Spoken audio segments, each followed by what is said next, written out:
viveste, deixas passar os dias sempre iguais. Quando pensares no tempo que perdeste, só por causa das redes sociais. Desliga-te da rede, liga-te à rádio. Uma mensagem da Associação Portuguesa de Radiodifusão. Muito boa tarde, bem-vindos à Revista da Semana, edição desta sexta-feira, dia 7 de novembro. O meu nome é Luís Matias e comigo estão José Faustino e Silvério Cunha. Boa tarde, bem-vindos para a análise aos temas que marcaram a atualidade dos últimos dias e já queremos falar sobre saúde. Assim aconteceu há uma semana, também falámos sobre saúde, mas parece que os problemas não param e, neste caso, agora há a possibilidade dos médicos tarefeiros avançarem para uma greve, depois do Governo ter dito que quer alterar o preço de hora destes tarefeiros. Pelo caminho, ficou a saber-se que houve informação truncada, podemos dizer assim, entre a administração do Hospital Amadora Sintra e a Ministra, o que levou à admissão do Presidente do Conselho de Administração desta unidade hospitalar em Sintra, precisamente. Silvério Cunha, boa tarde. Os problemas na saúde continuam. Boa tarde, depois continuam. E até são a agravar, porque os casos estão a crescer, não é? Enfim, por piada, embora seja um caso em que não se deve fazer piada, mas por ironia, digamos assim, e aí já se pode falar de politicamente a importância da ironia, eu diria que qualquer dia nós não vamos precisar de serviços de obstetrícia, porque um cidadão na rua, um bombeiro, polícia, uma pessoa qualquer pode ajudar na beira da estrada, no passeio, à entrada de um hospital. Pode ajudar a fazer um parto sem problema nenhum. Portanto, eu acho que a Ministra, sob esse ponto de vista, fez uma descoberta importante, é que são dispensáveis os serviços de obstetrícia.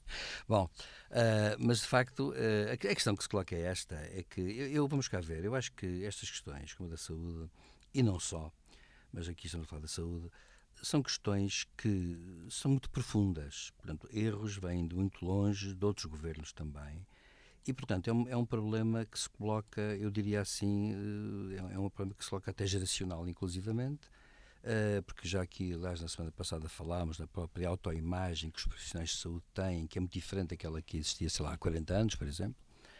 E, portanto, como assunto que é muito, muito complexo e que tem uma história muito profunda, não se pode resolver do dia para a noite. Isso toda a gente já percebeu.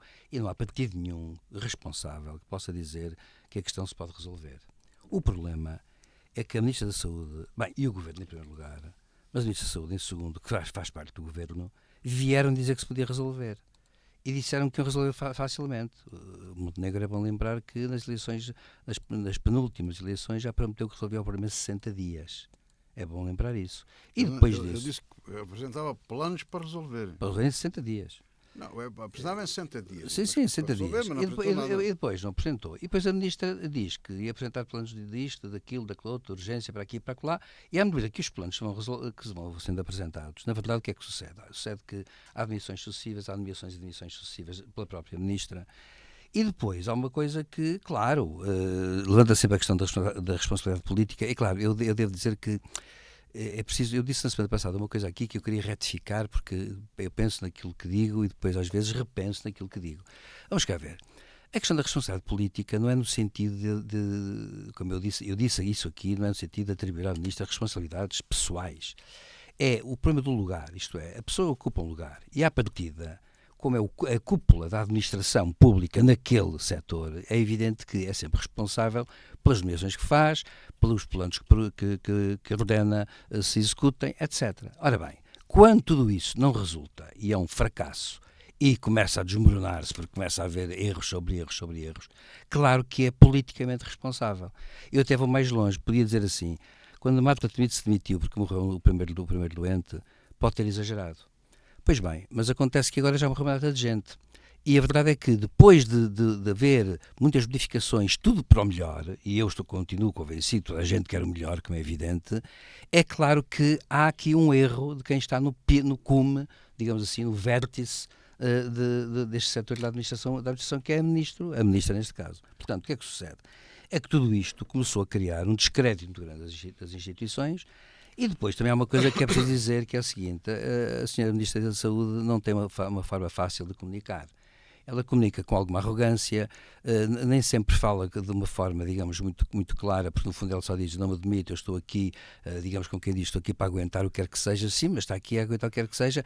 Neste momento até vou mais longe. Eu agora tenho uma tese mirabolante e termino com ela, que é a seguinte: depois destes erros todos, destas urgências todas, das mortes que já houve, e com o Primeiro-Ministro, com o Ministro a dizer que não se demite, e com o Primeiro-Ministro a dizer que não, senhor, que está tudo muito bem, de certa forma o Primeiro-Ministro está refém da Ministra. Porquê? Porque se amanhã ele a quiser afastar, muita gente que diz: o Primeiro-Ministro está à espera de uma ocasião boa para remodelar o governo e nessa altura ela sairá. Já vi isto na televisão, já vi isto na televisão. Pois bem, se isto acontecer, quem fica mal é o Primeiro-Ministro, porque assim, se ela sair por razões puramente técnicas de reorganização governamental, estamos a admitir que tudo isto que aconteceu, que até agora foi muito mais grave, não teve importância nenhuma. Ora, claro que isto não pode ser. Portanto, isto não pode ser. O Primeiro-Ministro deveria atender à importância, digamos assim, intrínseca dos acontecimentos. E o que está a acontecer, de facto, é isto: é que realmente as nomeações não resultam, está a haver muitos planos que não resultam, há contestação generalizada das classes profissionais. Portanto, se, neste caso, uma de duas, ou é o governo no seu todo que não tem uma política, e não se pode aceitar, é naturalmente a ministra que não tem um plano que esteja a resultar. Pronto, é neste sentido que eu penso que a questão que se coloca. Portanto, acho que, sinceramente, eu sou franco e acho que o Primeiro-Ministro devia, nesse sentido, desprender-se um bocado da Ministra da Saúde, por uma razão, porque eu acho que ela não tem condições, não é por má vontade dela, provavelmente, nem por más intenções, ela terá as melhores intenções, mas é porque tanta nomeação e tanto projeto e tanto plano e tanto isto e tanto aquilo não resulta e continua a não resultar. José Faustino, é mesmo deixar cair a Ministra da Saúde o melhor para o Governo e, entretanto, os tarefeiros que estão aqui em protesto? É igual ao litro, só aumenta as audiências dos telejornais, mais nada. Ser esta Ministra ou ser outra, tudo é polémica. Se um gato atravessa a rua, devia atravessar um cão. Se é o cão, não devia atravessar o gato, então estamos neste pé. Melhor era o periquito. O periquito ou qualquer outro bicho. Eu recuso-me a falar disto. Estamos a viver, já disse isso, uma calamidade pública com a saúde. É um problema gravíssimo que toda a gente se deve interessar. Vamos ver. Eu, a experiência que tenho, aquilo que sabia, já pedi até ajuda para investigar bem isto, para saber bem, né? Investigação fácil, perguntar às pessoas que sabem. A ideia que eu tinha era que uma senhora grávida, que, com acompanhamento ou não de médico, privado ou público, seja onde for, estava em altura, tinha os primeiros sintomas da gravidez, que ela sabia perfeitamente, já tinha a mala preparada e o marido ou alguém da família levava-a para o hospital, ela era internada, ia para a maternidade, esperava 3 horas, 1 dia, 2 dias, havia o nascimento da criança, o marido até era chamado para assistir ao parto, no meio das calmas e dos rigores, depois estava, salvo ver, 3 a 5 dias depois do parto, tinha alta. Eu receio que isto hoje seja assim, acho que não é assim. Portanto, os médicos mandam as doentes não são doentes, as parturientes mandam-nas embora porque não as querem, têm ordens para não as internar. Este é o ponto. O hospital deixou de internar. Elas vão lá e são voltadas de volta. Exatamente. Naquilo que era de antes, o Dantes, é o Dantes, exatamente. Dantes era bom, a gente quer Dantes. Eu não quero outro, quero o Dantes. Não faz mal nenhum o Dantes. O depois, se for melhor, quero o depois. Dantes, não tenho problema nenhum com o Dantes. A pessoa ia para o hospital, era internada e ficava lá a receber os cuidados até nascer a criança. E agora não é assim. Este é que é o primeiro problema. Depois está tudo errado, porque há falta de tudo, inclusive de médicos, também não se percebe se são necessários os médicos em todos os partes, não necessários. Claro, tem que haver um médico, penso que de antes, que havia um médico ou 2 no serviço. Mas as médicas parteiras, agora têm outro nome, já sei. As enfermeiras parteiras, agora é especialistas ou não sei o quê, qualquer coisa. Aquelas coisas à portuguesa, os técnicos disto, técnicos daquilo, técnicos do Eco-Esparta. De maneira que aquilo corria tudo normalmente, o médico se calhar nem era preciso lá ir, estava noutra sala e as coisas rodavam todas. Isto acabou. E acaba esta desgraça que estamos a viver quando se lança um conceito a nível nacional. Eu estou a andar de frente para trás, Quando se lança um conceito nacional de marcar a emergência. Isto parece um relatório minoritário, um filme de ficção científica, que eles combatiam o crime porque adivinhavam o crime se ia dar.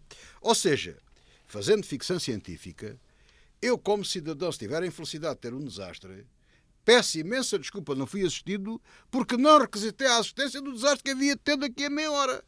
Sim, eu fui daqui para o Algarve, para a praia, toda a gente sabia que eu me ia despistar ali ao pé de Beja, e não tratei das coisas. Portanto, eu devia ter marcado. Não era dizer que ia viajar. Não. Eu ao quilómetro está lá às tantas horas, vou bater e devo partir um braço. Façam favor de lá ir buscar.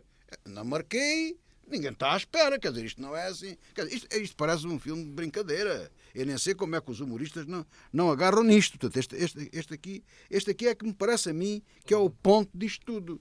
Depois, os médicos e as urgências e esta coisa toda. Este veneno vem todo do governo António Costa e desta senhora, que o professor falou, da doutora Marta Temido. Esta mulher envenenou tudo com o movimento ideológico do público e do privado. Isso não existia. Existia o público e o privado, conseguia. Havia parcerias público-privadas, não estava tudo nas maravilhas, não funcionava tudo, não era. Houve sempre problemas na saúde, que aliás funcionou muito bem, comparativamente a hoje, no tempo de Palmacedo com a Troika e no tempo desse terrível inimigo, sei lá, não sei o que é, até Cruzes Canhoto, não sei o quê, Pedro Passos Coelho, lá como o Diácono Remédio, que nem é capaz de dizer não é capaz de dizer comunista. Portanto, eu tenho dificuldade em dizer. Anda tudo parvinho. Quer dizer, polémica daqui, polémica daqui. O problema é que, de facto, os médicos ficam sem especialidade, se for caso disso, fazem aí, andam de banco para banco a fazer horas e ganham um disparate de dinheiro. Claro que o Estado nem lhe pode pagar isso. Claro que esse não é um sistema de trabalhar.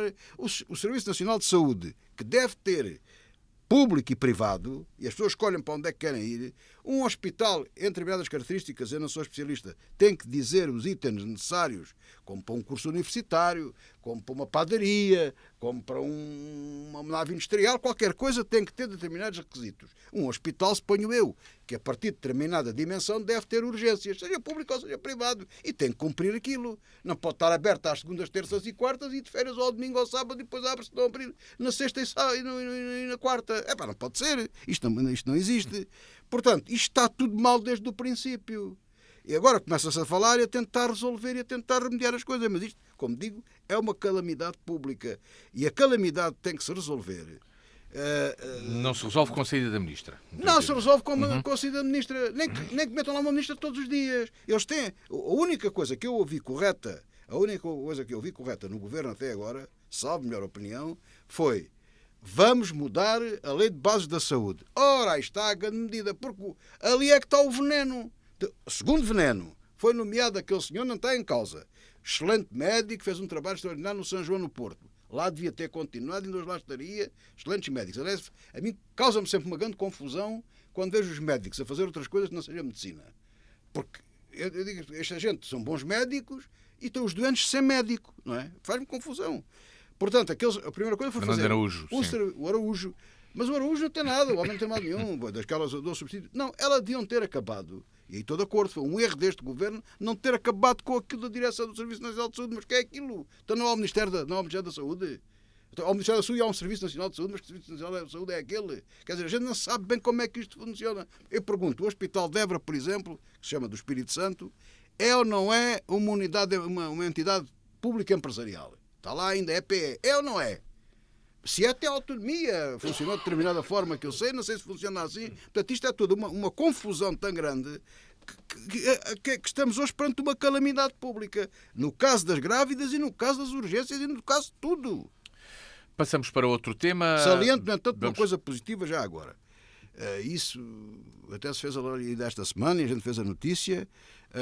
A questão do internamento domiciliário, que é uma maneira de resolver, a mim parece-me que é um caminho que pode ser seguido e que tem o seu mérito e que deve entrar nesta equação. Passamos para a Justiça, com o antigo Primeiro-Ministro José Sócrates ver a sua representação legal ser mudada porque Pedro de Lille apresentou um requerimento de renúncia ao mandato. Silvério Cunha, há quem diga que é uma outra manobra de prolongar o julgamento. Será ou não? Pois, a verdade é esta, claro. Toda a gente tem direito à defesa e portanto, o seguinte, o Tribunal esteve bem quando nomeou, enfim, a defesa oficiosa de turno, digamos assim. Há uma lista, penso eu, que há uma lista qualquer de advogados que podem ser chamados e, portanto, e a juíza, penso que foi a juíza deste tribunal, chamou porque, evidentemente, seria inconstitucional que estivéssemos perante um julgamento onde, num dado momento, o arguido não tem advogado. Isto está interdito e, portanto, seria ilegal, super ilegal. Ora bom, acontece que realmente o advogado Pedro de Lille, que aguentou estes anos todos, embora não tenha sido o único, eu penso que houve um primeiro, pelo menos, e ele assessorava. Sim, que faleceu posteriormente. Faleceu posteriormente, exatamente. E este advogado, no dado momento, teve uma altercação complicada com a juíza. Chegou atrasado não trazia nada do que era importante, depois respondeu, penso que de forma menos polida à juíza, a juíza repreendeu e, claro, e participou dele à ordem. Deve dizer-se que a ordem protestou, a ordem não gostou da forma como a questão foi tratada, seja como for, foi nomeado um advogado oficioso. Agora, a questão que se coloca é esta. Vamos cá ver, só o processo de acusação, segundo vi nos jornais, tem mais de 4.000 páginas. Foi. Resta saber o resto. Portanto, resta saber quantas páginas terá todo o processo no seu conjunto. É evidente que aconteceu depois um incidente que eu acho algo estranho, porque a juíza aí deu uma desculpa que eu penso que, sinceramente, não está bem. Quando o advogado pediu 48 horas, o advogado oficioso, para se inteirar do processo, a juíza respondeu-lhe que, como o processo era muito longo, 48 horas não valia a pena porque não se resolvia nem num dia, nem numa hora, nem em 48 horas. Então, a questão que se coloca ela deveria ter dito ao advogado que lhe dava 15 dias, porque a solução para um julgamento justo é que se tem que adequar às circunstâncias, digamos assim, a tramitação procedimental. Ora bom, a juíza teve uma saída muito curiosa, porque disse assim, não, como isto não tem emenda em 48 horas, não lhe deu tempo nenhum. No fundo foi isto. E então o advogado vai ter que aparecer sem preparar... Ninguém pode ler, ninguém pode estar a par, até porque foi nomeado oficiosamente, ou seja, está numa lista em que veio o nome dele, e fez muito bem, é o nome do advogado que se segue. Portanto, se é ele, obviamente que ele tem que se inteirar do assunto. Ele não é obrigado, como advogado, a estar a inteirar-se do assunto previamente. Portanto, o problema que se põe agora é este. O advogado vai ter meia hora para ver tudo, e isto tem certa complexidade. E, claro, veio adensar uma questão, e agora eu respondendo aí para acabar. Eu não sei se é uma nova decisão. Claro que o Dr. de Lille é que saberá melhor que ninguém quais são as razões que o levaram a renunciar ao mandato. Evidentemente. Agora, o que se passa, seja como for, é isto. É que a situação como está a partir de agora fica inquinada de para onde der. Porque, naturalmente, o advogado oficioso, só que agora pode até não fazer nada. Já tem nomeado um advogado nomeado. Pode não fazer nada, pode contentar-se com aquele. E o que é que vai acontecer agora? O que vai acontecer agora é que o advogado vai começar a ter que ler o processo em 48 horas. Como é que ele vai inteirar tudo isto? E também a questão que se põe é, um advogado oficioso, quanto é que ganha? Como é que vai ser isto? Como é que vai ser? Porque a gente parte do pressuposto que o Sócrates vai arranjar um novo advogado. Já se a partir desse pressuposto, não sei se está, se não sei se ele vai fazer isso, se não. Seja como for, toda a sua situação algo ridícula, porque não cabe na cabeça de ninguém que, de facto, um advogado oficioso possa tomar em mãos um processo que, teórica, praticamente, eu nunca viu, nem pode ter visto. Por conseguinte, este julgamento está-se a tornar um circo completo, porque não provocado, neste caso, é assim, são pequenas coisas, mas tudo isto me parece que está a ser um bocado a acontecer isto porque, segundo ouvi dizer, o Ministério Público nunca quis repartir o processo. E como quer um magno processo, um processo enorme, é evidente que agora se põe o problema que já tivemos processos em Portugal, já foste lembrar-se bem, o caso era sobe para aqui e para lá, que chegou a ter dezenas de milhares de páginas, e num dado momento os advogados sucediam-se uns aos outros, até porque uns iam morrendo. O chefe Faustino talvez se lembre e diga-me uma coisa, e não, acabaste de ter durado aqui uns 15 anos, à vontade, esse processo ou 20. Sim, mais de 10 foi. Sim, à vontade. E portanto, o que é que aconteceu num caso desses? É que chegou a haver advogados que foram escrevendo livros lembro-me de advogados escreverem livros sobre a sua participação no processo, até para explicar, para que o público e os seus potenciais futuros clientes soubessem até o que é que eles fizeram e como é que fizeram. Portanto, isto era um ridículo completo. Aliás, eu lembro-me de ver, nessa altura, como era um jovem que não se interessava muito pelo assunto, mas lembro-me de ver nos jornais, vinha notícias do dia, todos os dias via. Sempre que havia uma audiência, era o caso da herança Sommer. Então vinha uma narrativa de um jornalista. O Diário de Lisboa, lá numa determinada página, trazia sempre um quarto de página, pelo menos, o caso da herança Sommer. E aquilo durou, portanto, imenso tempo e claro que se torna incontrolável. Eu queria terminar dizendo isto. Portanto, há aqui uma questão que é esta. Não há justiça se não houver condições para ela ser exercida. E o problema que agora se coloca é este. Um advogado oficioso, não sei o que é que vai fazer José Sócrates, claro, não sei se hoje fez qualquer coisa, que eu não vi as notícias hoje, mas se não fizer nada, o advogado não vai ter as 48 horas extra, que a mim pareceram muito razoáveis. O pedido dele pareceu de uma humildade enorme. Ele devia ter pedido 48 dias, se me permitem a brincadeira. Portanto, acontece que ele não vai ter 48 horas sequer e vamos então continuar tudo assim. E eu pergunto, Sócrates, penso eu, que já reagiu dizendo que havia aqui um abuso judicial. É claro que isso é uma invenção para mim, não passa de invenção. E julgo que claro, isto convém a Sócrates também. Mas o problema, era essa a questão que eu queria colocar aqui também. Seja como for, mas eu só queria tentar dizer assim, seja como for, neste momento estão todos a meter a sua água, não sei se é da época, a sua água para que o julgamento se torne, tenha uma entropia enorme e a partir de agora torna-se ingovernável. Vai ter uma entropia enorme este julgamento e tenha que decisão tiver depois, todos estes casos vão estar num recurso, em algo que acontecerá no futuro? Não, o que eu digo é que tenha o desfecho que tiver, ninguém acredita numa resolução noutra, ninguém. Uns vão dizer, muito bem, sim senhor, sempre disse que ele fez justiça. Outros não, foi uma injustiça, portanto isso nunca ninguém vai ficar satisfeito com aquilo. E eu digo uma coisa, eu sou levado a crer, e julgando os albeiros todos, o engenheiro Sócrates tem razão em muita coisa.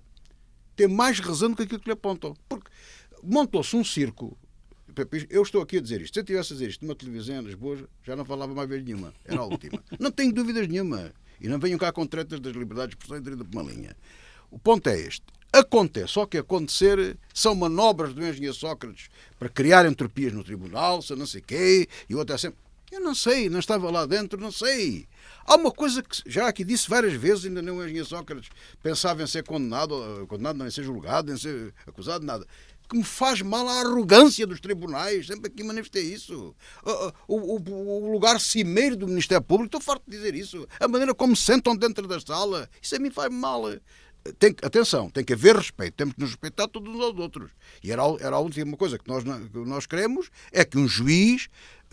nem é preciso estar na sala de audiências, que um juiz não seja respeitado. Como um polícia, como um agente da autoridade, um agente do governo, enfim. Essas pessoas têm que ser respeitadas. E a melhor coisa também que eles têm que fazer é respeitar os outros para se darem ao respeito. Tem que ser assim. Eu não sei, não estava lá dentro, não ouvi, não sei. Sei que o advogado Pedro de Lille que se pediu escusa do processo e sei que a Ordem dos Advogados não está muito contra ele. Sei isso. E sei que foi nomeado um senhor advogado que estava da escala, do serviço, como advogado oficioso, e que modestamente pediu de-me 48 horas para eu...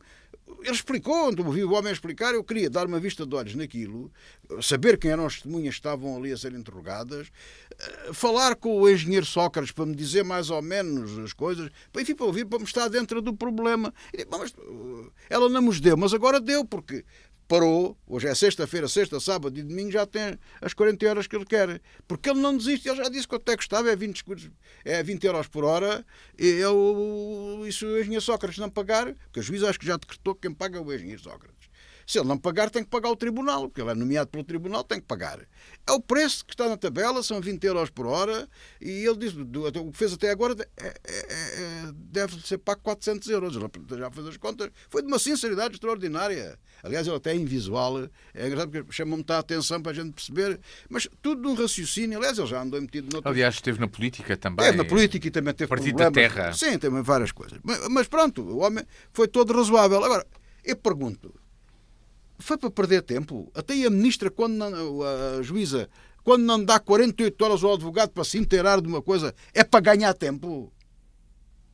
E parece-me que isto é uma coisa de brincadeira. É evidente que toda a gente percebe o que é que vai acontecer.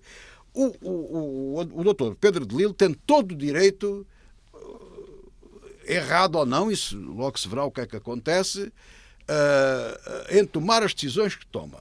Não pode, nem deve, nem ele, nem ninguém faltar ao respeito à senhora juíza. Mas a senhora juíza tem que respeitar os cidadãos também. O quer posse e manda. Isso tem que acabar nas salas de audiência dos nossos tribunais. Isso não reforça a autoridade, isso mina a autoridade do Estado, dos tribunais e tudo isso. Tudo tem que pôr no seu lugar. E as coisas, até os próprios jornalistas. Quer dizer, é uma festa.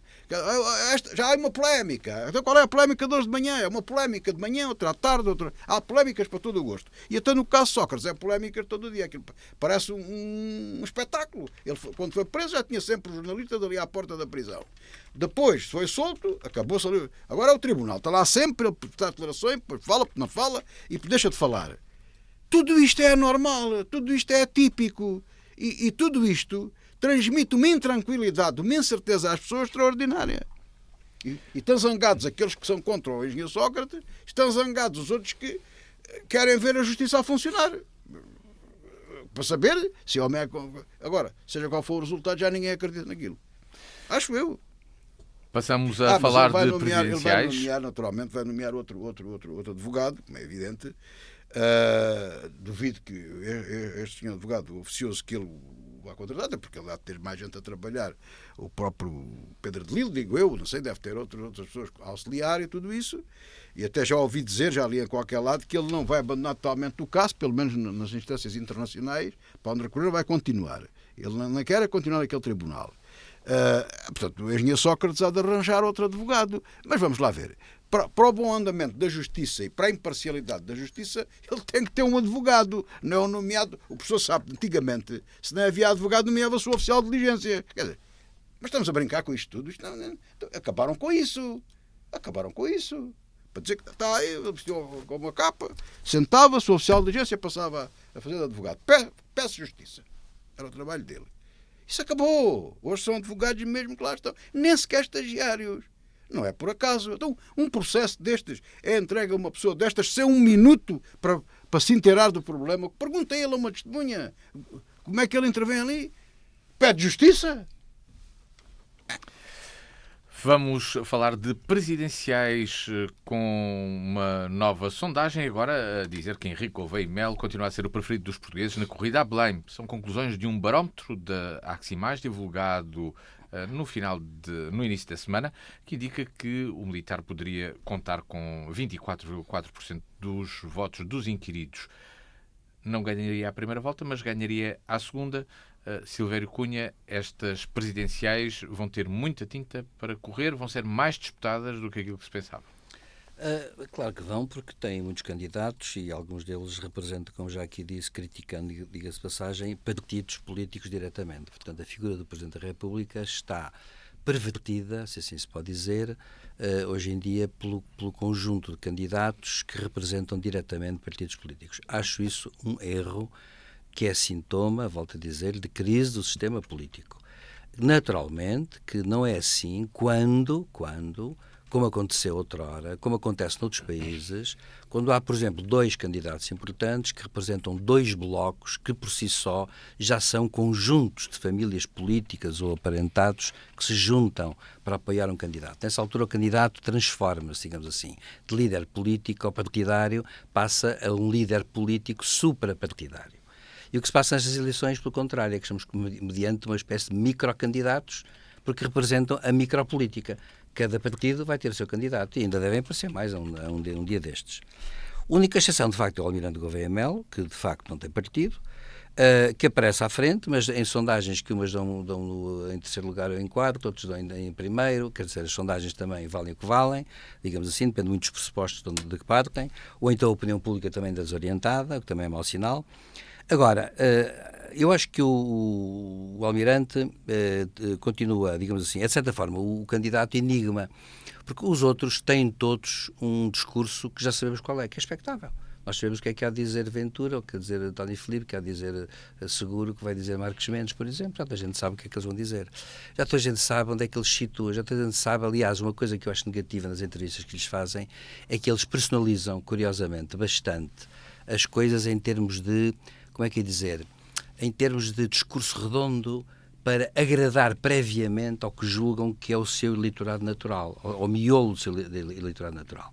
E isto é uma coisa complicada por uma razão, porque com eleições que estão muito partidarizadas, é evidente que a aparição de um candidato como o Almirante Gouveia Melo vem introduzir um fator novo e, de certa forma, enigmático. O que é que falta ao Almirante Gouveia Melo, a meu ver, neste momento? O que é que falta? É capacidade para exprimir bem o seu pensamento político em questões fundamentais e dar, digamos, ao seu eleitorado, ou aos portugueses em geral, uma imagem do que ele tem como visão para o país. Isso é fundamental, porque eu acho, neste momento, que estamos estamos num ciclo político complicado, estamos num interregno global muito complicado, mas há uma coisa que é certa. É preciso, mais do que nunca, precisamente haver a contrafragmentação. E a contrafragmentação é uma visão da questão. Ou seja, nós temos um chefe de Estado que diga assim: os portugueses têm direito a viver numa sociedade que tenha características básicas, 1, 2, 3, que inclua, ou 4, que inclua questões, sei lá, de saúde, questões de defesa, questões energéticas, questões sociais, gerais. Isto é fundamental. As questões geopolíticas, naturalmente. Portanto, o que é que sucede? É que quando os candidatos se perdem em pequenos pormenorzinhos de género, eu sou apoiado muito por pessoas que são magníficas e maravilhosas do partido ao lado, ou sou apoiado por isto, ou sou apoiado por aquilo, e vem defender depois com um discurso redondo. Eu sinceramente acho que há aqui muita gente com discurso redondo, ou seja, é um discurso que não tem ponta para onde se lhe pegue, repetem coisas que já repetiram antes, a ideia da moderação ou da não moderação, porque curiosamente André Ventura, por exemplo, que está a carregar muito mais na não moderação. Para quê? Que é uma marca que ele tem, é a marca dele. E a marca dele, por isso ele vai carregar nisso até um certo ponto. Mas, eu pergunto, não haverá, como em tudo na vida social, como lá na fadiga fiscal, por exemplo, não há fadiga do eleitorado, há um certo tipo de discurso permanente. Aliás, eu penso que vai acontecer uma coisa para as redes sociais. Por exemplo, vai haver fadiga relativamente às fake news, num dado momento. Ninguém acredita em nada e, portanto, já nada não vale a pena, porque quem faz até as próprias fake news começa a ser prejudicado pelas contra-fake news. Portanto, o que sucede é que eu acho que estamos a chegar a um momento em que o eleitorado vai precisar de alguém que diga: eu penso sobre o país 4, 5 ou 6 coisas fundamentais. Isso é por estas que eu me vou bater. O resto não interessa. O resto são os governos que, legitimamente, eleitos pelos portugueses na Assembleia da República, se vão formar. E o Presidente tem que se preocupar fundamentalmente com as grandes questões e que os governos não saiam destas grandes questões. Ora bem, o Almirante Gouveia Melo, a meu ver, que é o candidato enigma, porque na verdade é o candidato que não é partidário, a meu ver ainda não transmitiu, tem tempo para isso, é verdade, ainda não transmitiu essa mensagem. Talvez seja a formar o seu juízo, talvez seja ainda para pôr documentos cá fora, talvez tenha que ter até um programa presidencial, acho que é importante para uma pessoa que não vem de um partido, porque nós, os candidatos partidários, e termino com isto, têm uma vantagem, há uma vantagem que é uma desvantagem simultânea, que é esta, é que à partida já sabemos quem eles são. Já sabemos quais são mais ou menos os canais para onde eles estão, para onde eles navegam. Portanto, já sabemos que eles têm umas margens, esquerda e direita, que sabemos que são aquelas e não podem ser outras. Não podem fugir muito àquilo. Ora bem, o Almirante tem pela primeira vez, talvez seja por isso que surge em primeiro lugar nesta sondagem, e tem surgido, de facto, sempre bem posicionado nas outras, tem uma vantagem que parece que a imprensa detesta, que eu já vi que ele é muito maltratado, os comentadores odeiam, que é esta ideia de que ele coloca as questões em termos de princípios. Há certos princípios básicos que eu defendo. E agora, falta-nos a nós portugueses certas coisas. Ele, aliás, há dias visitou uma fábrica, parece, que eu vi na televisão, sinceramente foi em Zapping, e vi na televisão que ele visitou uma fábrica e veio falar, por exemplo, da necessidade da questão do trabalho, da questão como é que da produção, como é que as empresas podiam ou deviam movimentar. É importante isso, porque, no fundo, hoje não há um tecido, digamos assim, o subsistema económico já não está emancipado do subsistema político. muito pelo contrário. E acontece que hoje é fundamental isso. E hoje estamos a precisar da contrafragmentação por uma razão, porque não há sociedade que aguente fragmentações, sucessivamente. Estoura. Uma sociedade destas estoura. Portanto, o Almirante pode ser a grande novidade, mas também está-lhe a faltar ainda aquilo que eu chamo o desenrolar de todo o discurso. Vamos ver se ele consegue fazer isso. José Faustino, vamos ter um discurso a desenrolar, seja do Almirante, seja de outros, nos próximos tempos? Não é possível. Não há discurso nenhum, não se desenrola coisa nenhuma, ninguém quer saber de nada. Repare-se, por acaso há bocado escapou, mas vou dizer agora. Como é que o Almirante ou alguém vem dizer que é preciso ter uma estrutura de trabalho e de prestação? Impossível. Andamos há anos a dizer o trabalho precário. O trabalho precário para aqui, o trabalho precário para ali. Temos uma greve aí agendada dos médicos que querem ter trabalho precário. Como é que o governo responde? Quer-lhes dar emprego. Quer deixar... Eles não querem. É extraordinário. Então, um homem que é candidato a Presidente da República tem que dizer que tem que haver uma linha, a ver se a gente se entende. É porque nós, cidadãos, não percebemos nada do que está a acontecer. Mas, espera aí, os senhores... Mas eles são precários, coitados. Tarefeiros são precários. Têm direito à estabilidade no trabalho. É isso que o governo lhes oferece que eles não querem. Mas é isso que é porque a sociedade está atomizada. Não, mas cada pessoa está a pensar pelo Professor Silvério Cunha, um candidato a presidente tem que falar em princípios. Claro. Temos que ter uma orientação. Exatamente. Nós somos uma sociedade, permita-me só dizer isto, há um escritor brasileiro do Rio Grande do Sul que usa muito uma expressão que lá se usa, que é quando de repente há assim, toda a gente anda desorganizada e tal, ele diz que é o estouro da boiada. Ou seja, pomos no meio de uma grande manada, estamos no meio de uma manada de 40 mil bois, dá-se um tiro para o ar e cada um foge em direções diferentes. Uma sociedade destas assim não aguenta. Pois não, mas eu sei lá, e quer dizer, isto é que é confusão total. Repare, falou e bem que já aqui constatámos isso, e até prova em contrário podemos dizê-lo porque é verdade. A comunicação social da Lisboa odeia ao Almirante Gouveia e Melo, porque não lhes foi lá pedir ordem, não lhes foi prestar vassalagem. Tem que meter uma corda ao pescoço e lá prestar vassalagem, como o Egas Muniz. Não, Egas Muniz, não era uma, sim. Martim Muniz, não era? Não, Egas Muniz também se chamava Egas Muniz. Com braço ao pescoço. Tinha o mesmo nome.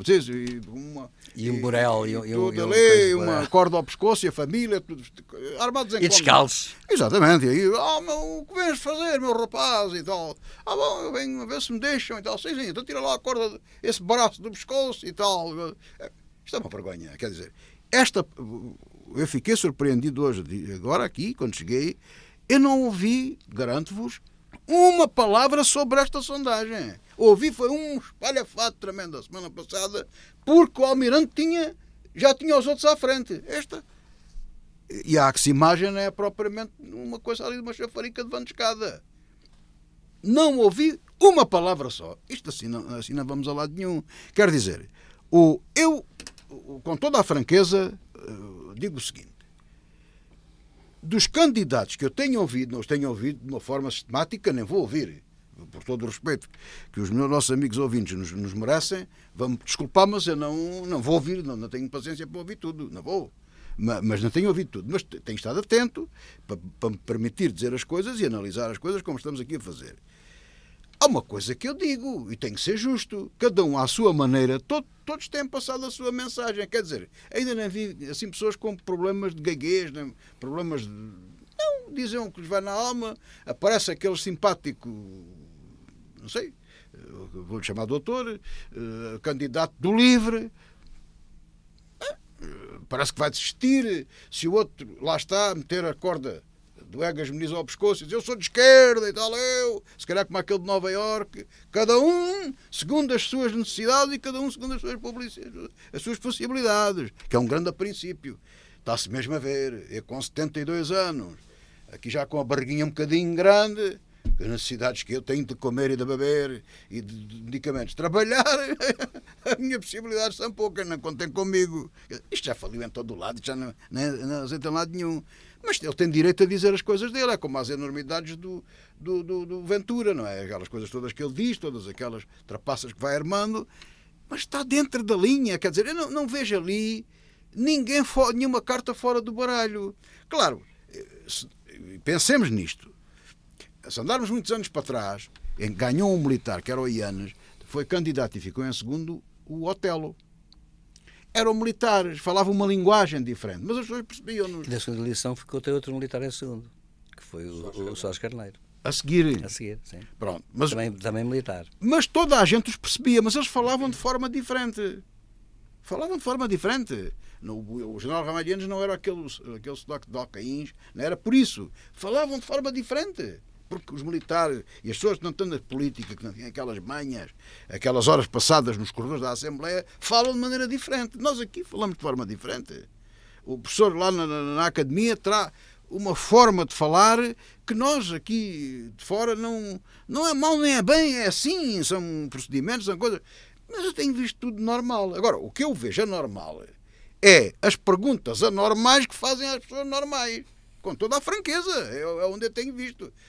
Atenção, salvo honrosas exceções, que há excelentes profissionais da comunicação que põem as coisas nos seus devidos termos. Isso, felizmente, também temos, ainda bem. Mas, de um modo geral, convenhamos que não é... A coisa está complicada. E eu não vejo grande história. Agora, é lamentável que eu não tenha, e eu mais ou menos estou atento a isso, não me tenha apercebido desta sondagem. Já que falamos de eleições, podemos falar das eleições nos Países Baixos e do que daí resultou, com uma mudança no partido mais votado. Ainda assim, quase sem diferença nos lugares no Parlamento face à extrema-direita, Silvério Cunha. Não, ora bem, eu penso que há aqui diferenças e não diferenças, ou seja, nós estamos longe de haver aqui estamos longe de uma situação ser clara, porque pelo contrário também houve fragmentação. Agora, eu não penso, eu queria anotar dois pontos. Um, que é a vitória do D66. O D66 digamos, a sigla de um partido que foi fundado em 1966 e se intitula Democracia 66. Esse partido era um partido pequenino, era um partido de quadros intelectuais, digamos assim, que chegava geralmente a ter 5, 6% dos votos, não mais. E era um partido que os Países Baixos, há muitos anos, há muitas décadas, que formaram sempre muitas coligações. E era um partido que sempre que havia uma coligação que metesse sociais-democratas, centristas, o D66 era sempre chamado por uma razão. Porque, embora tivesse poucos deputados, tinha quadros muito bons. E por isso era um partido considerado, era mesmo o chamado partido não de massas, mas um partido de quadros. Por isso era um partido que precisamente representava aquilo que é tido, enfim, como sendo tradicional, que é evidentemente um partido que representa, portanto, este género de, digamos, liberalismo social, com, digamos, algum saber acumulado. Era realmente um partido de quadros, como eu disse. Pronto, é isto mesmo. Este partido, curiosamente, foi o que ganhou as eleições e não era suposto ganhar. O normal é o Partido Cristão Democrata, é o Partido Social Democrata, ou Socialista ou Social Democrata, que ganhavam as eleições antes. O D66 era um complemento, importante, mas complemento. O partido de Wilders perdeu 11 lugares, portanto, enquanto que o D66 ganhou 17 lugares, o que se mostra que o D66 era um partido pequeno de facto. Desta vez surgiu como o partido vencedor, em termos, digamos assim, relativos, porque de 8% passou para 16,9%, 17%. E o partido de Wilders também está nos 17% na prática. Estão empatados. Agora, o problema que se coloca é este. É que, note-se, Wilders não perdeu, digamos, em termos de famílias políticas, estamos a assistir outra vez também na Holanda, a uma gigantesca, digamos, atomização. Porque, na verdade, há um outro partido que também tem... quero dizer uma coisa importante, o Partido Cristão Democrata tradicional subiu bastante, deve dizer, subiu bastante, portanto, foi uma subida de um partido tradicional, o Partido Cristão Democrata, que subiu 13 lugares, que é bastante. Mas há uma coisa que me parece clara, que é esta. Quando se pomos os blocos, digamos, a esquerda radical, a esquerda e centro-esquerda, o centro e centro-direita, a direita e a extrema-direita, a verdade é que há dois partidos da extrema-direita na Holanda e um deles ganhou muito mais lugares. Portanto, isto não é assim tão simples, porque esse partido ganhou mais 8 lugares. Portanto, acontece que Wilders perdeu 11, mas esse partido ganhou mais 8. Quer dizer que, no fundo, em termos de famílias políticas, está tudo muito equilibrado outra vez, na mesma, não é por aqui. Não há uma alteração absoluta. O que está a acontecer é o seguinte, que é saber se estamos num momento em que na Europa, que pode demorar mais do que uma legislatura, portanto, pode haver estas eleições e as seguintes, Estamos num momento de viragem ou não contra a atomização. Isso é que pode acontecer. E os partidos, também é verdade uma coisa, podem chegar no atual momento que vivemos, geopolítico inclusivamente, pode acontecer que nos países ocidentais haja limites. Isto é, um partido não consegue ultrapassar certos limites se mantiver as suas particularidades. As suas particularidades se for muito típico e se for muito conhecido por ter sido uma coisa. Repare-se que isto acontece com todos os partidos, da extrema-esquerda à extrema-direita. Dou um exemplo. Um partido da extrema-direita que perdeu as suas características de extrema-direita e que por isso está a alargar o seu espaço político é o da Giorgia Meloni. Quem ouve falar, no entanto, percebe perfeitamente que ela hoje não é uma pessoa que possa ser considerada uma neofascista. Já não é. O Salvini é. Mas esse é outro partido que está em coligação, porque ela lidera uma coligação de 3 partidos. A Liga Norte, o Salvini e, suponho eu, e ainda outro. E o dela, os Fratelli d'Italia. E acontece que ela, portanto, tem, digamos, uma maioria relativa e o que é que sucede aqui? É que, no fundo, se um partido mantiver a sua... eu vou dar um exemplo, permitam-me dizer uma coisa. A Frente Nacional Francesa, que agora se chama Rassemblement National, União Nacional, a União Nacional Francesa da Marine Le Pen, perdeu muitas características típicas dos partidos de extrema-direita, a um ponto tal que até ontem, por acaso, por mero acaso, eu vi o Jean Bardella dar uma entrevista em que se dizia que já havia questões e que já não faziam, para eles não era um problema, esta questão do aborto, esta questão de não sei o quê, e vinha uma data de questões que os ultraconservadores tradicionais põem como questões fundamentais, até no nosso país, e que para Bardella já não se põe. E essa questão está ultrapassada, e isso eles aceitam tudo. Quer dizer que deixar de ser extrema-direita? Não. Quer dizer, ainda tem, porque eles têm na base o núcleo de Jean-Marie Le Pen, que é muito forte. Portanto, continuam a ser um partido de extrema-direita. Mas acontece que a verdade é esta, é que há um momento em que os partidos, sejam quais forem, e isto acontece à esquerda, à direita, ao centro, se não alargarem o seu discurso sobre a realidade, eles não avançam mais porque há um limite natural. E acontece que neste momento, para eu só acabar assim, Matias, só para dizer o seguinte, portanto, o que é que sucede? Foi acontecendo nos Países Baixos. Pode estar a acontecer é que haja limites para tudo isto.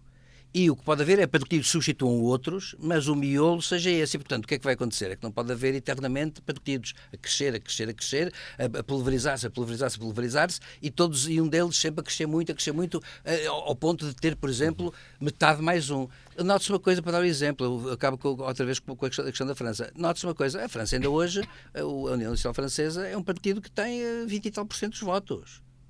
Portanto, calma. Quer dizer, continua a ser a questão de, afinal de contas, há mais franceses contra do que franceses a favor. Agora, tem maioria relativa, por exemplo, essa é outra história. Agora, o problema que se coloca é se o sistema partidário não conhece limites, porque os partidos transmitem uma mensagem e essa mensagem é captada pelos eleitores. Os eleitores, num dado momento, não querem saber.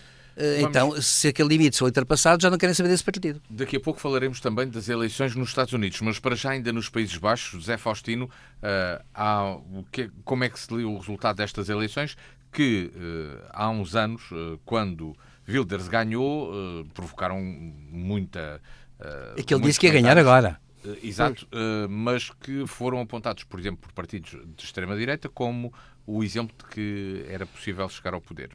E que acaba por não conseguir formar governo e agora estar neste ponto. A leitura que faço disto é uma leitura que ainda não é absoluta, mas começa a ler alguma tendência de haver, de certa forma, vai tocar um pouco naquilo que o professor estava a dizer, das pulverizações e dessas coisas todas, mas há aqui uma outra situação que é esta.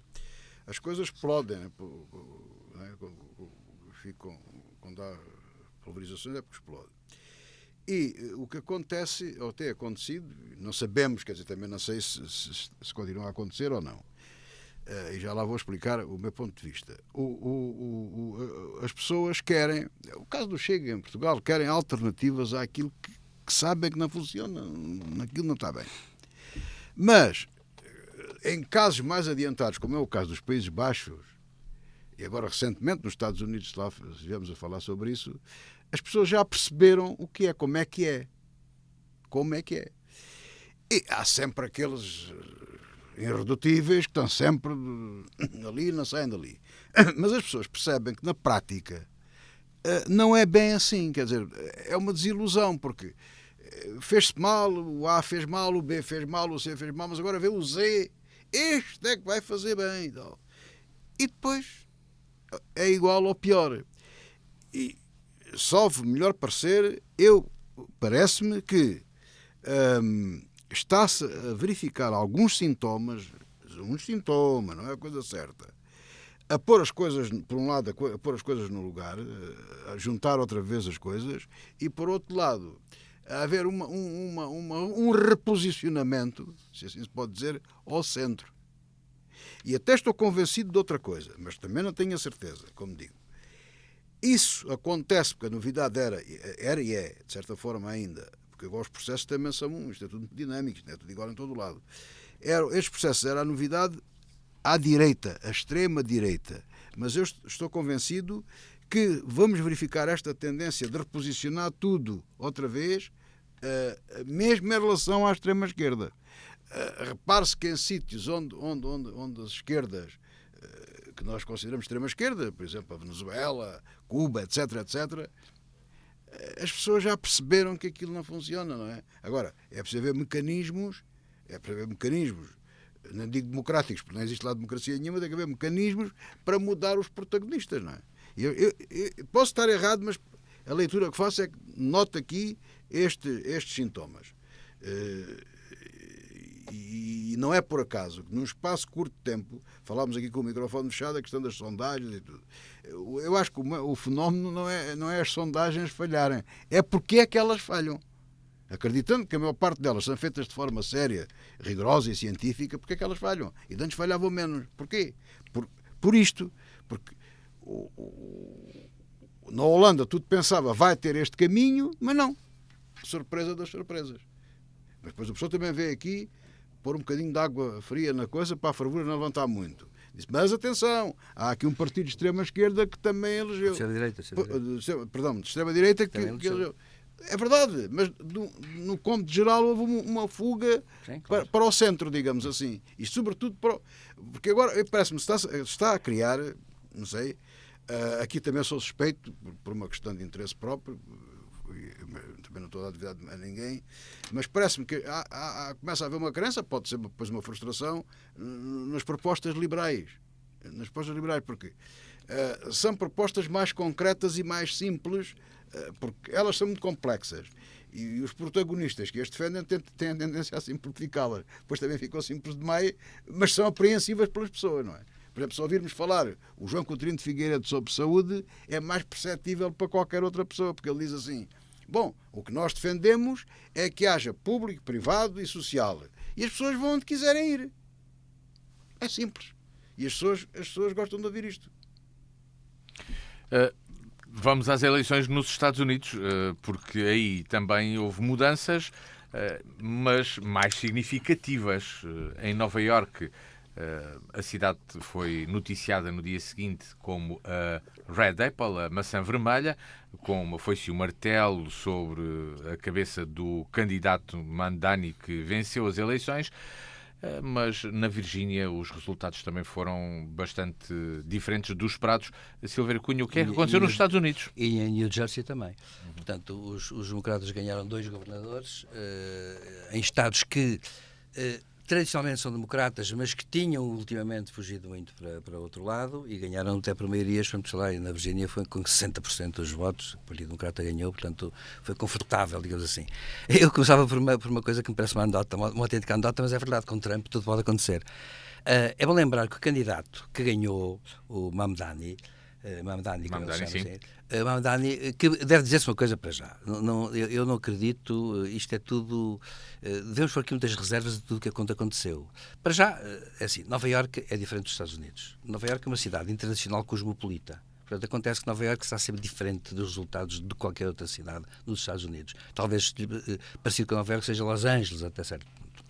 Agora, Nova Iorque, portanto, não representa os Estados Unidos. E devo dizer outra coisa, segundo ponto. O candidato é um homem da elite.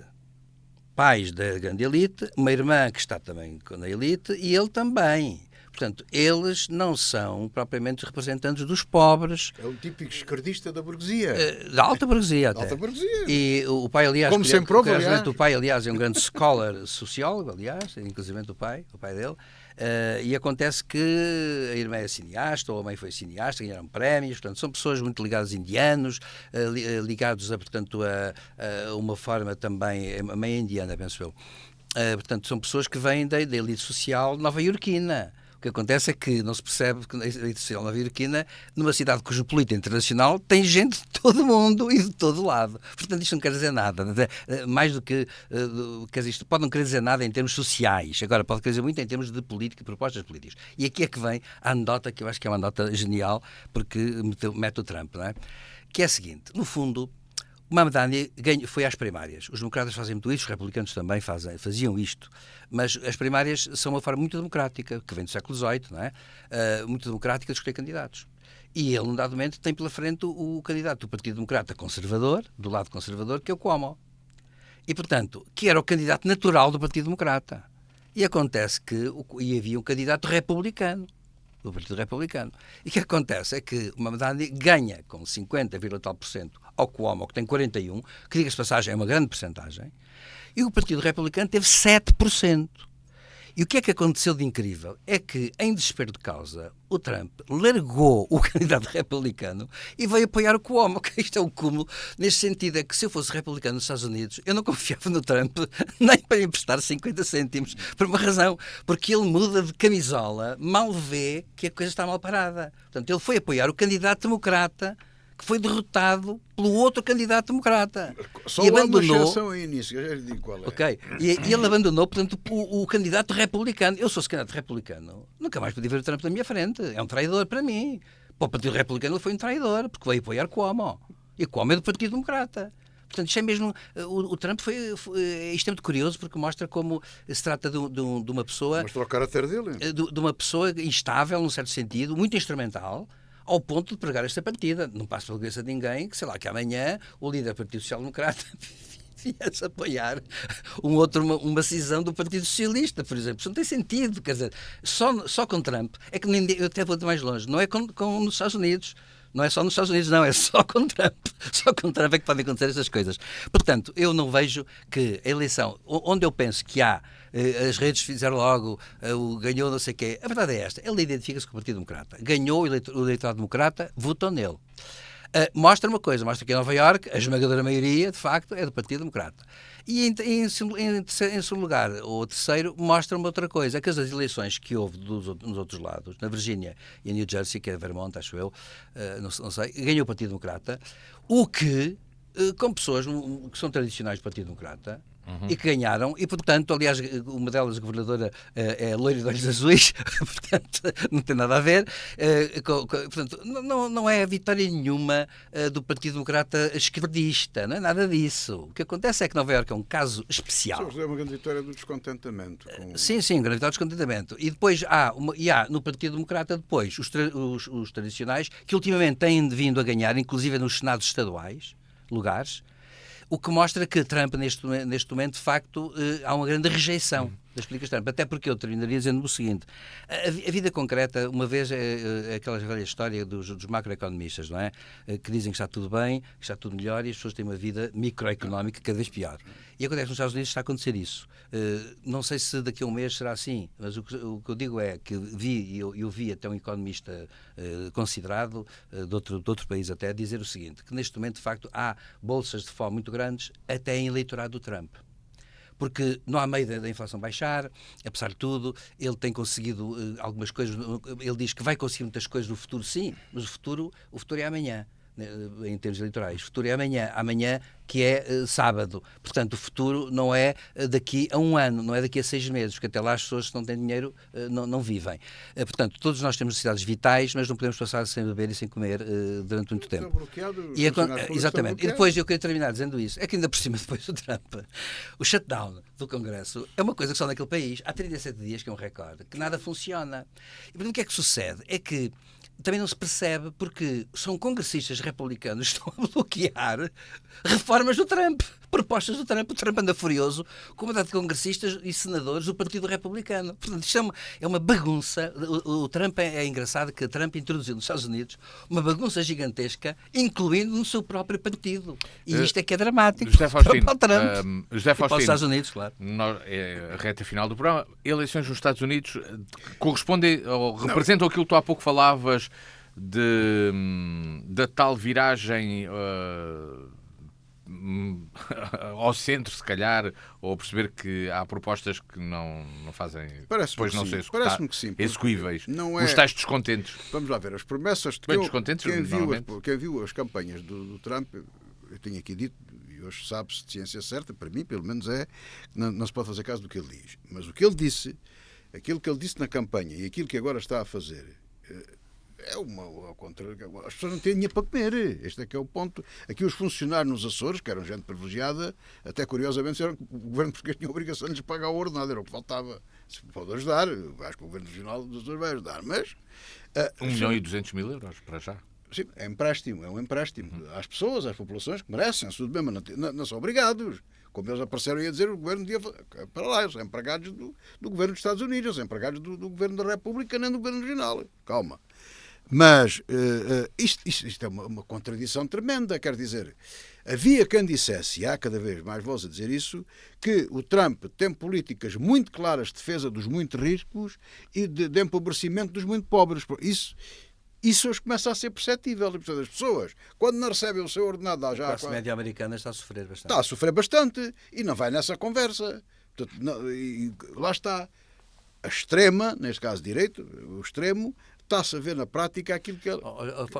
E deixa-me dizer uma coisa. E nota-se o seguinte: nota-se que há um certo delírio nisto quando Steve Bannon veio dizer numa entrevista que eu estive a ouvir, tive a pachorra de estar a vê-lo no YouTube, a dizer que Trump tem um mandato divino.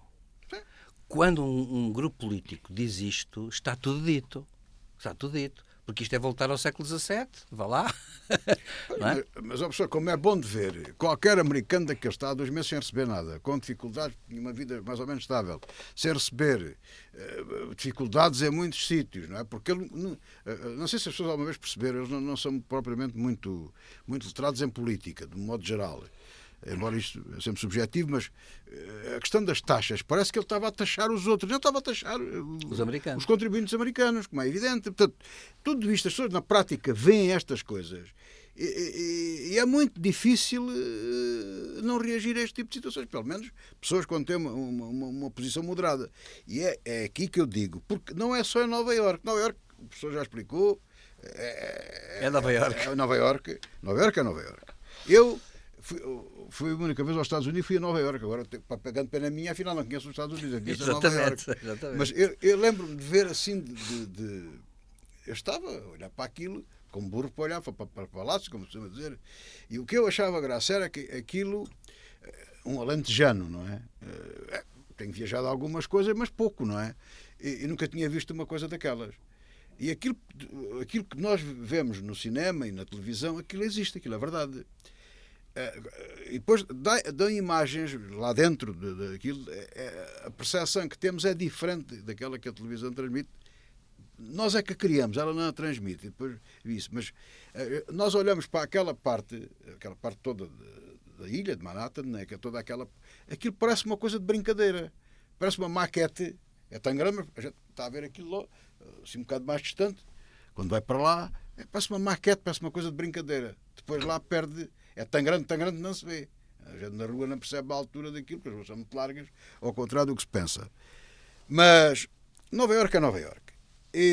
Mas depois temos o caso da New Jersey e da Virgínia, onde entrou candidatos normais da democracia. Porque eu acho que as pessoas não é uma coisa evidente, mas é sintomática que há aqui uma mudança nisto.